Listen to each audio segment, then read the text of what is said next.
इमानदार, मेहनती र देशभक्तहरूलाई सम्मान गर्दै व्यतिथि भ्रष्टाचार र अन्याय विरुद्ध हाम्रो निगरानी।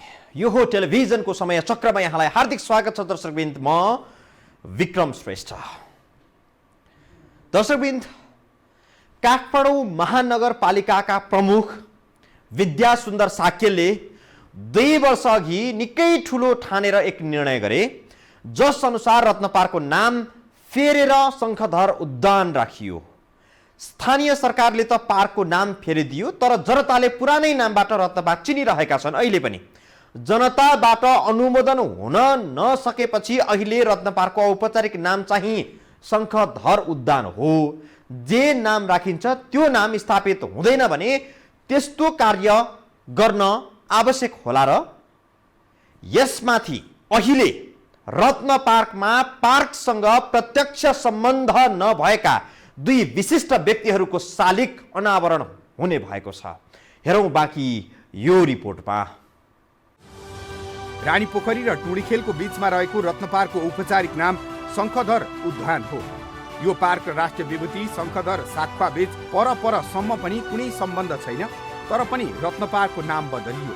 शङ्खधर साक्पाले काठमाडौँका तत्कालीन प्रजाहरूको ऋण तिरिदिएको किम्बदन्तीका आधारमा उनलाई राष्ट्रिय विभूति घोषणा गरिएको थियो। 62-63 सालको जनआन्दोलनपछि नेपालमा गणतन्त्र स्थापना भयो।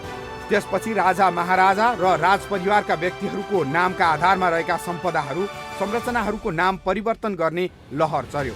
त्यही लहरको पछिल्लो कडीका रूपमा रत्नपार्कको नाम फेरियो। अब मुख्य कुरा त रत्नपार्क भनेर नामाकरण गरेको ठाउँ चाहिँ हो नै, अब सबैले रत्नपार्क भन्छ नै। अब त्यो भित्र अब मुख्य कुरो त अब किन भन्दा पहिलेदेखि नै महानगरभित्र चर्चा पर्चा भएको चाहिँ हाम्रो जो शङ्खधर शाखा छ, जो चाहिँ अब हैन उहाँ चाहिँ अब हाम्रो विभूतिकै रूपमा चाहिँ मानिया छ। रत्नपार्कको नाम रत्नपार्क नै रहन दिँदा पनि गणतन्त्र कमजोर हुने त थिएन, तर पनि स्थानीय तहको निर्वाचनपछि काठमाडौँका मेयर विद्यासुन्दर साक्यले यो पार्कको नाम शङ्खधर उद्यान राखिदिए।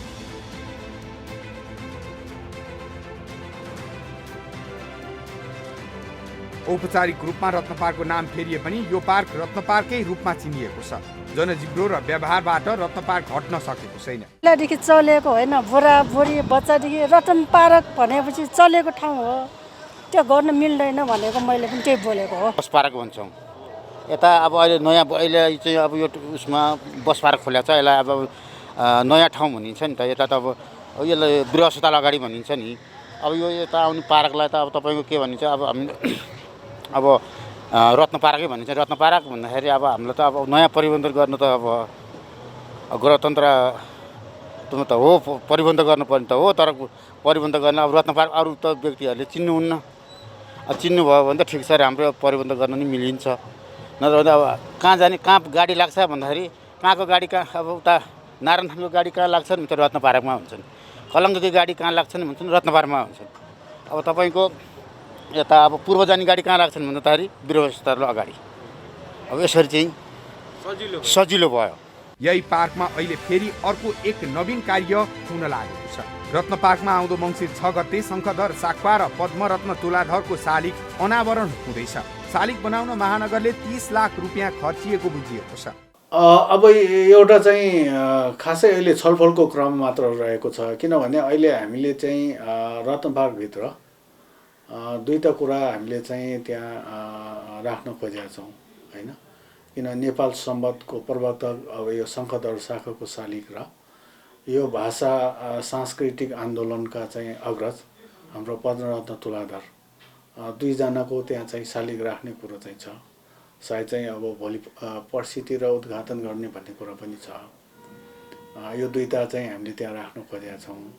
अबको नामको विषयमा त छलफल भइरहेछ। शङ्खधर साक्पालाई तत्कालीन सरकारले 56 साल मङ्सिर 3 मा राष्ट्रिय विभूति घोषणा गरेको थियो। तुलाधर चाहिँ वामपन्थी नेता थिए भने नेपालमा नेपाल सम्बन्धलाई राष्ट्रिय मान्यता दिलाउने अभियानको नेतृत्व गरेका थिए। यो कार्यको सम्मान गर्दै उनीहरूको शालिग रत्नपार्कमा राख्न लागि काठमाडौँ महानगरपालिकाको भनाइ छ।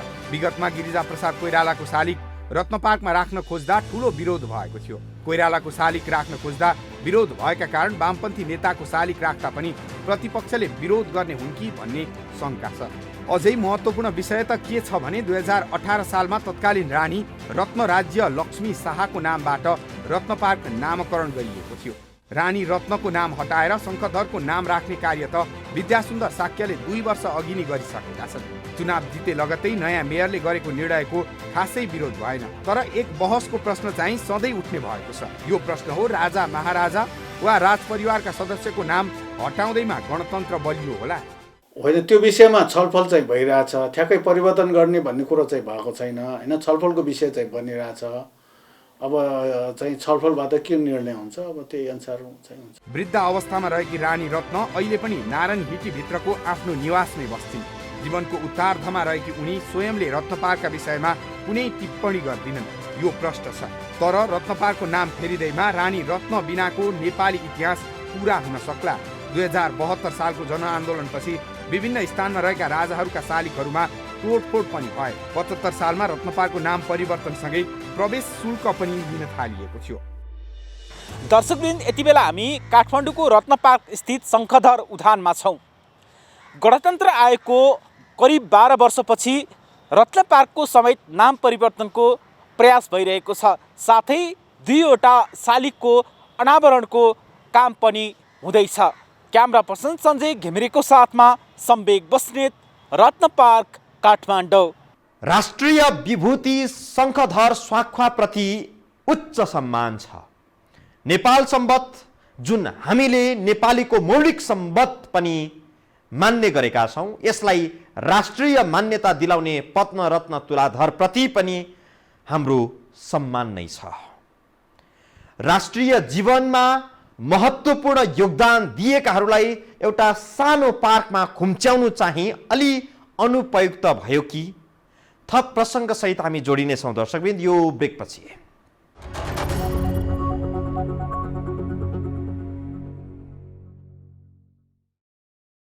इतिहास मेटाउँदा हामी वर्तमानमा अडिन सक्छौँ होला र? राज संस्था नेपाली राजनीतिको एक इतिहास बनिसकेको छ। सम्भवतः राज संस्था नेपालमा फर्कदैन पनि होला सायद। देश जोगाउने र बचाउने भनेको जनताले हो। जनताले नै देशको माया गर्न छाडे भने राजाले देश जोगाउन सक्दैनन्। यसकारण राज संस्था हुनु र नहुनुमा तात्विक फरक नपर्ला। तर विगतमा राजा महाराजाहरूले देश बनाउन, देश जोगाउन गरेका योगदान बिर्सिएर आज हामी सच्चा गणतन्त्रवादी भन्ने र बन्ने प्रयासमा त कतै बहकिएका छैनौँ। यो रिपोर्ट। शिशु गणतन्त्रलाई बलियो बनाउने उद्देश्यले राजा महाराजाहरूको नामका आधारमा रहेका भवन, चोक, पार्क, सडक, राजमार्ग आदिको नाम परिवर्तन गर्ने लहर नै चल्यो। जुन बेला नेपालको तराईमा जङ्गलै जङ्गल थियो, त्यो बेला पूर्वी नेपालको नागरिकले पश्चिम नेपाल जानुपर्दा भारतको बाटो हुँदै जानु पर्थ्यो।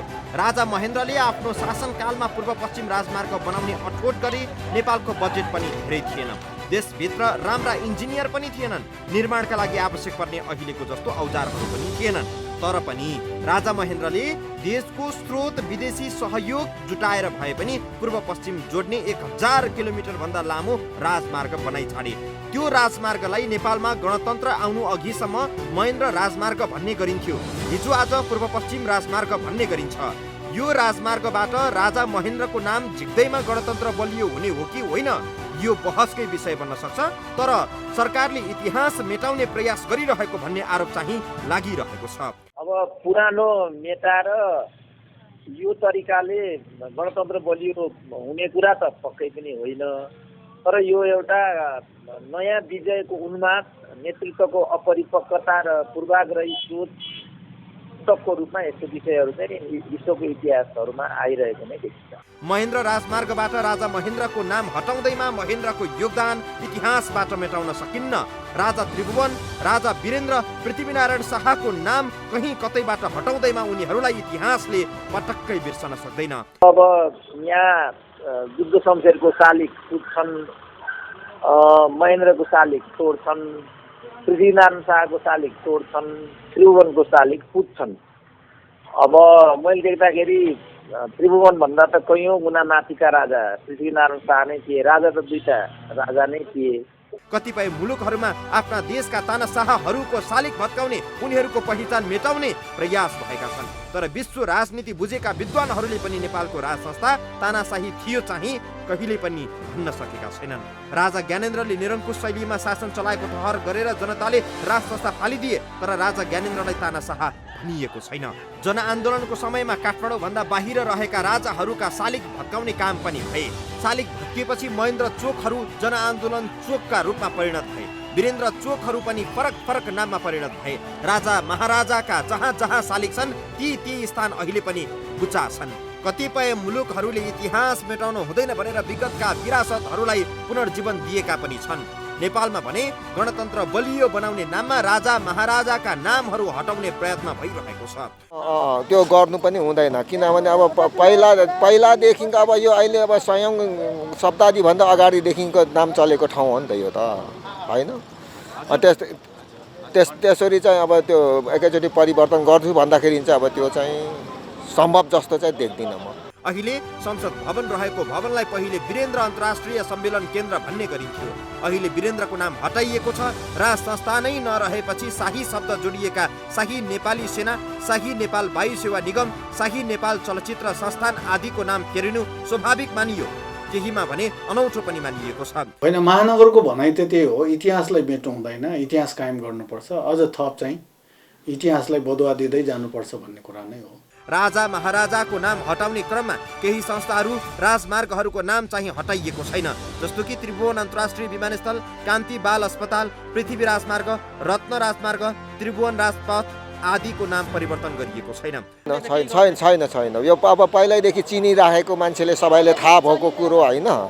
अब अहिले त्यसरी एकैचोटि परिवर्तन गर्नुलाई त त्यो त त्यति सजिलो त जस्तो लाग्दैन। गणतन्त्र स्थापना लगत्तै केही स्थानमा राजा महाराजाहरूको शालिग ढाल्ने काम पनि भएका थिए। तत्कालीन सरकारहरूले पनि नाम फेरेर विजय उत्सव मनाउने प्रयत्न पनि गरेका थिए। विज्ञहरूले चाहिँ यस्तो क्रियाकलापहरूलाई विजयको उन्मान र अपरिपक्व नेतृत्वको उपज भएको टिप्पणी गर्दै आएका छन्। मेटिनु सक्दैन, तर अब त्यही चिजलाई चाहिँ इतिहासको रूपमा संरक्षित राखेर पुरानो इतिहास निर्माण गर्न सक्नु बुद्धिमत्तापूर्ण हुन्छ र परिपक्वतापूर्ण, दूरदर्शितापूर्ण पनि हुन्छ। कतिपय मुलुकहरूमा विगतमा गरिएका गल्ती कमजोरीबाट इतिहास मेटिने सम्भावना देखेपछि त्यसलाई वर्तमानमा सच्याउने प्रयत्न पनि गरेका छन्।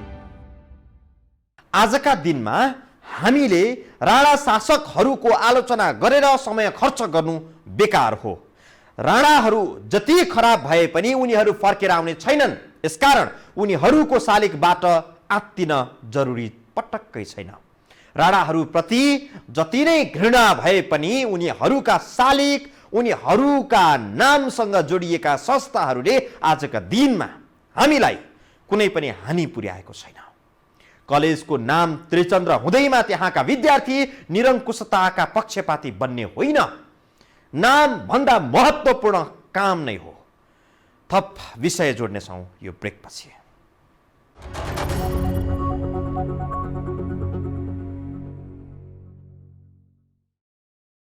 बेला बखत नेपालमा शालिगले शासकलाई तर्साएको जस्तो लाग्छ। कहिले शहीद गेटबाट त्रिभुवनको शालिग हटाउने प्रयत्न हुन्छ, कहिले वीरेन्द्र चोकमा वीरेन्द्रको शालिग राख्ने कि नराख्ने भन्ने दुविधा उत्पन्न हुन्छ। जनआन्दोलनका बेला जहाँ जहाँ शालिग ढालिए ती फेरि पुनर्स्थापना गरियो भने पनि गणतन्त्र कमजोर हुँदैन, अझ बलियो भएर जान्छ। यसबाट गणतन्त्रवादीहरू उदार र ठुला हृदयका हुँदा रहेछन् भन्ने सन्देश नै जादु हो सायद। गत वर्ष सुर्खेतको वीरेन्द्रनगरमा राजा वीरेन्द्रको शालिग रहेको स्थानलाई वीरेन्द्र चोक भन्ने गरिन्थ्यो। जनआन्दोलनको बेला मानिसहरूमा राजा ज्ञानेन्द्र विरुद्ध आक्रोश थियो, तर आन्दोलनकारीहरूले उदार र जनता बीच प्रिय रहेका राजा वीरेन्द्रको पनि शालिग भत्काइदिए। त्यसको 13 वर्षपछि पोहोर वीरेन्द्र चोकको पुनर्निर्माण भयो। त्यो बेला शालिग राखेर पुनर्निर्माण गर्नुपर्छ भन्ने आवाज बलियो हुँदा हुँदै पनि वीरेन्द्रनगर नगरपालिकाले जोखिम उठाउन चाहेन। शालिग बिनाकै चोक पुनर्निर्माण गरियो, तर नाम चाहिँ वीरेन्द्र चोक नै रहन गयो। 2023 सालमा राजा वीरेन्द्र सुर्खेत पुगेका थिए। सुर्खेत उनलाई मन परेपछि विकासका लागि गुरु योजना बनाउन लगाए। राजा वीरेन्द्रकै सोच र परिकल्पनाले सुर्खेतको विकासमा सहयोग पुग्यो। वीरेन्द्रको सोही योगदानका कारण 44 सालमा शालिग बनाइयो। गणतान्त्रिक आन्दोलनका बेला सुर्खेतका आन्दोलनकारीहरूले राजा वीरेन्द्रको योगदानलाई बिर्सिदिए र उनको शालिग भत्काइयो। विगतमा भएको कमजोरी वर्तमान सुधार गर्न सकिन्थ्यो, तर वीरेन्द्रको शालिग राख्ने गरी कुनै काम भएन। भन्नुपर्दा भन्ने हो भने ठाउँको नाम परिवर्तन गर्नु खासै राम्रो होइन हाम्रो हिसाबले।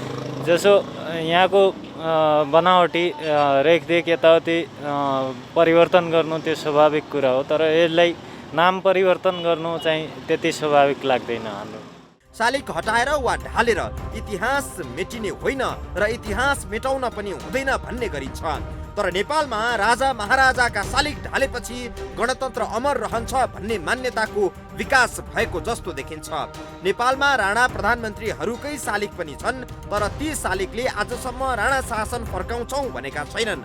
वर्तमान व्यवस्था सुसभ्य हुने हो भने राजनीतिले प्रतिगमनको यात्रा गर्दैन। हामीले विदेशमा पनि देख्ने गरेका छौँ त इतिहास होइन। चौथौँ राजा लुइस चौथौँको होइन यस्तो पनि चाहिँ के भन्दा दरबार सिँगै दरबार सजाएर चाहिँ मैले यो चाहिँ फ्रान्समा देखेका छु होइन। सिँगै दरबार त्यहाँ चाहिँ मान्छे लाखौँ लाख मान्छे चाहिँ दैनिक रूपमा चाहिँ त्यहाँ पर्यटकहरू आउँछ होइन, त्यहाँ घुम्छन् हेर्छन्, त्यो इतिहास के छ भन्ने कुराहरू मान्छेले अध्ययन गर्छन्। त्यस कारण चाहिँ मेरो भनाइ चाहिँ के भन्दा इतिहासलाई मेट्ने काम कसैबाट गर्नु हुँदैन, अझ त्यसलाई व्यवस्थित र स्थापित गर्नुपर्छ। अझ अरूहरूको त्यस्तो इतिहास छ भने पनि अझै कायम गरेर हामी अगाडि बढ्नुपर्छ। वर्तमानको व्यवस्था नै राम्रो छैन भने शासकहरू शालिगसँग पनि डराउन थाल्छन्। कतै नेपालमा पनि त्यस्तै भएको त होइन। मान्छेले आस्थासँग इतिहासलाई जोडेर पनि हेर्ने गर्दा रहेछन्। अब अहिले हाम्रो नेपालको इतिहास हेऱ्यो भने जति समय बित्दै जान्छ त्यति नै जङ्गबहादुरको नाम दोहोरिएर आइरहेको हुन्छ। अब भने चाहिँ भविष्यमा गएर शाहराजाहरूका योगदानहरूको बारेमा र उनीहरूका ऐतिहासिक महत्ताको बारेमा भविष्यको पिँढीले अर्कै प्रकारले हेर्ला। अब अहिले चाहिँ सङ्क्रमणकालको फेज भएको हुनाले उन्मादी एउटा भूत सवार छ, त्यो उन्मादी प्रतिक्रियाको रूपमा यसलाई लिनुपर्छ, तात्विक रूपमा लिनु मैले लेख्दा उचित हुँदैन। 2 वर्ष अघि पोखराको पृथ्वी चोकमा शहीद लखन थापाको शालिग स्थापना गरियो। पहिले त्यहाँ पृथ्वीनारायण शाहको शालिग थियो। पृथ्वीनारायण शाहकै शालिग भएका कारण त्यस स्थानको नाम पृथ्वी चोक राखिएको थियो। पोखरा महानगरपालिकाले चाहिँ धेरै व्यक्तिका शालिग चोकबाट हटाएर पार्कमा लगेर राखेको छ। देशका चोक चोकमा रहेका शालिगहरूको आफ्नै कुनै माग हुँदैन। शालिगले कुनै व्यवस्थालाई चुनौती पनि दिँदैनन्। शालिगहरू इतिहासका प्रतिबिम्ब हुन्। इतिहासमा भएका गल्तीहरू वर्तमानमा नदोहोरियुन् भन्ने ठानेर शालिगहरू त संरक्षण गरेर राखिनुपर्ने हो। तर जनआन्दोलनका बेला ढालिएका कुनै पनि शालिग पुनर्स्थापना गरिएको छैन। होइन, अब कुनै पनि आन्दोलनको नाममा कुनै पनि सङ्घर्षको दौरानमा त्यसरी चाहिँ कुनै पनि शालिग चाहिँ भट्काउनु हुँदैन। मेरो अब व्यक्तिगत विचार भनौँ। अब कुनै पनि शालिग भट्काएर अब कसैको पनि स्थान त्यहाँ हुँदैन। हामीले इतिहासलाई कायम गर्न सक्यौँ भने मात्र हाम्रो उपलब्धि पनि कायम हुन्छ होइन। त्यसकारण इतिहास भनेको इतिहास होला। अब व्यक्तिको आफ्नो कमी कमजोरी होला, अब त्यो शासनको दौरानमा चाहिँ केही कमी कमजोरी भयो त्यो आफ्नो ठाउँ छ, तर इतिहास इतिहासै हो। इतिहासलाई मेट्ने काम कसैले गर्नु हुँदैन, अझ त्यसलाई सजाय राख्नुपर्छ। शहीद गेटमा रहेको राजा त्रिभुवनको शालिग हटाउने प्रयास विगतमा भएको थियो। 4 शहीदको माथिल्लो भागमा राजा त्रिभुवनको शालिग छ। राणा शासन अन्त्यका लागि राजा त्रिभुवनको योगदानका आधारमा सो शालिग राखिएको थियो। शहीद गेटमा राजाको शालिग अनुपयुक्त भएको भन्दै तत्कालीन प्रधानमन्त्री बाबुराम भट्टराई नेतृत्वको सरकारले शालिग हटाउने निर्णय गरेको थियो। सरकारको निर्णयमा सर्वोच्च अदालतले रोक लगाएपछि त्यो प्रयास सफल हुन सकेन। वीरेन्द्र चोकमा वीरेन्द्र छैनन् दर्शकवृन्द, महेन्द्र चोकमा पनि महेन्द्र छैनन्। यो देश जसले बनायो उसैको शालिग जोखिममा परेका छन्। हरेक देशमा राष्ट्र निर्माताहरूलाई ठुलो सम्मान दिने गरिन्छ। अधिकांश मुलुकले आफ्नो मुद्रामा त्यस्ता महान महामानवहरूको तस्बिर नै अंकित गर्दै आएका छन्। तर नेपालमा पृथ्वी जयन्तीमा त एक दिन सार्वजनिक बिदा दिइँदैन, जबकि क्रिसमस धुमधामसँग मनाउन थालिएको छ नेपाली समाजमा। बाँकी आफै बुझौँ, तथ्यहरूको विश्लेषण गरौँ। आजलाई समय चक्र यति नै दर्शकवृन्द। समय चक्रसँगै यस टेलिभिजनका सम्पूर्ण समाचार बुलेटिन कार्यक्रमहरू यो हो टेलिभिजन.com, यो हो खबर.com, युट्युब र फेसबुकमा पनि पढ्न र हेर्न सक्नुहुनेछ। मोबाइलमा यो हो टिभी एप डाउनलोड गरी हामीलाई प्रत्यक्ष हेर्न सक्नुहुनेछ। आजलाई बिदा दिनुहोस्। नमस्कार।